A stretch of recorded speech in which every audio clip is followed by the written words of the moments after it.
બાલ્કનીમાં બેઠા બેઠા ચા પી રહ્યા હતા દિનેશ રાવત. ત્યારે તેમના જૂના મિત્રનો પુત્ર રાહુલ ત્યાં આવ્યો. રાહુલ હાલમાં જ એક ખાનગી વીમા કંપનીમાં એજન્ટ બન્યો છે. રાહુલે ચા પીતા પીતા દિનેશ અંકલને મોટા મોટા સપના બતાવ્યા અને તેમને એક વીમા પોલિસી વેચી નાખી. બાદમાં દિનેશને ખબર પડી કે આ પોલિસી તો તેમના કોઈ જ કામની નથી. આ કહાની ફક્ત દિનેશની જ નથી. આખા દેશમાં વીમા પોલિસીનું મોટી સંખ્યામાં મિસસેલિંગ થઈ રહ્યું છે. મિસસેલિંગ એટલે તમને ખોટી જાણકારી આપીને કોઈ વસ્તુ વેચી નાખવામાં આવે છે. બતાવાય કંઈ, વેચાય બીજું જ કંઈક. વીમા ઉદ્યોગમાં મોટી સંખ્યામાં ખાનગી કંપનીઓની એન્ટ્રી બાદ બજારમાં સખત સ્પર્ધા થઈ રહી છે. વીમા પ્રોડક્ટ વેચવા માટે એજન્ટ્સ પર ભારે દબાણ થાય છે. ટાર્ગેટ પૂરા કરવાના ચક્કરમાં કેટલાક વીમા એજન્ટ પ્રોડક્ટની યોગ્ય જાણકારી નથી આપતા અને વગર જ પોલિસી વેચી નાખે છે. ઘણીવાર એજન્ટ એવી પોલિસી વેચી નાખે છે જે ગ્રાહક માટે કોઈ પણ રીતે ઉપયોગી નથી હોતી. અને આ પ્રકારના કેસીસમાં વ્યક્તિને જ્યાં સુધી પોલિસીના ફીચર અંગે ખબર પડે છે ત્યાં સુધી ઘણું મોડું થઈ ચૂક્યું હોય છે. પરસ્પરના સંબંધોને કારણે લોકો વીમા એજન્ટે કશું કંઈ પણ નથી શકતા. ત્યારે પોલિસી ધારક સમક્ષ સૌથી મોટો સવાલ એ ઊભો થાય છે કે છેવટે આ પોલિસીનું શું કરવું.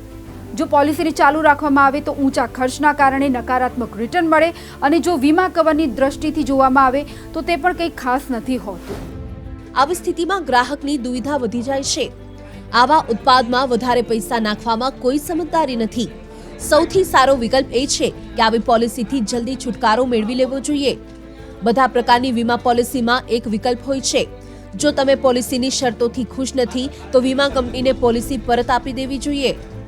આ શરત પરંપરાગત કે યુલિપ એટલે કે બધા પ્રકારની પોલિસી પર લાગુ પડે છે, પરંતુ તેની પણ એક મર્યાદા હોય છે. આ સમયગાળામાં પોલિસી પરત આપી દેવાથી પ્રીમિયમમાં કોઈ ઘટાડો નથી થતો. બોજારૂપ પોલિસીથી મુક્તિ મેળવવા માટે આ સૌથી સારો વિકલ્પ છે.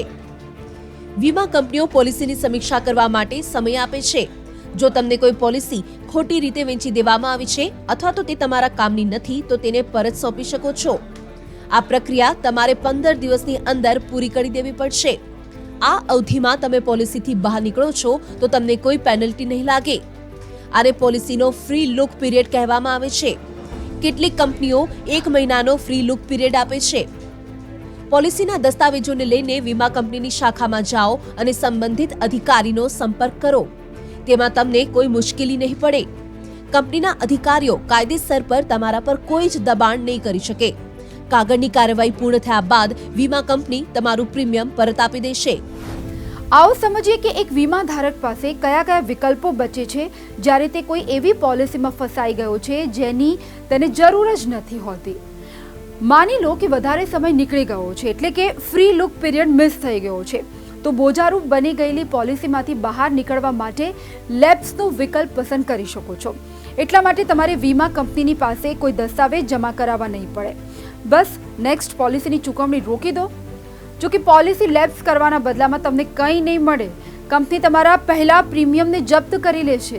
સાથે જ લાઈફ કવર પણ સમાપ્ત થઈ જશે. જો તમે પોલિસી ખરીદ્યાને 3 વર્ષ કે તેનાથી વધારે સમય થયો હશે તો તમે તેને સરેન્ડર કરી શકો છો.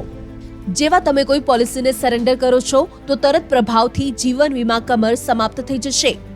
આ વિકલ્પ હેઠળ વીમા ધારકને સરેન્ડર વેલ્યુ તરીકે થોડા રૂપિયા મળે છે. Personal finance expert doctor Rahul Sharma કહે છે કે પોલિસી લેપ્સ થવા પર વીમા કંપની અને એજન્ટ તમારા પર પોલિસી ચાલુ રાખવા માટે દબાણ બનાવી શકે છે.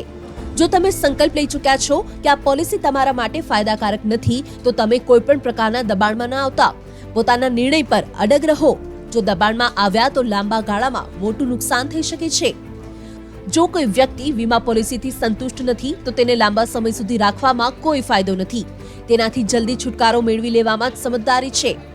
મની 9ની સલાહ. જો તમે દિનેશની જેમ કોઈ પણ બોજારૂપ પોલિસી ખરીદી છે અને આ બોજને લાંબા સમય સુધી સહન કરવામાં સમજદારી નથી, આવી પોલિસીથી છુટકારો મેળવવાના ઘણા વિકલ્પ છે. જો કે આ નિર્ણયથી તમને થોડું નુકસાન થઈ શકે છે, પરંતુ મોટા નુકસાનથી બચવા માટે આ પ્રકારની બોજારૂપ પોલિસીથી મુક્તિ મેળવવી જ સારી. જતા મની જ્ઞાનમાં જુઓ કેવી રીતે નક્કી થાય છે સરેન્ડર વેલ્યુ.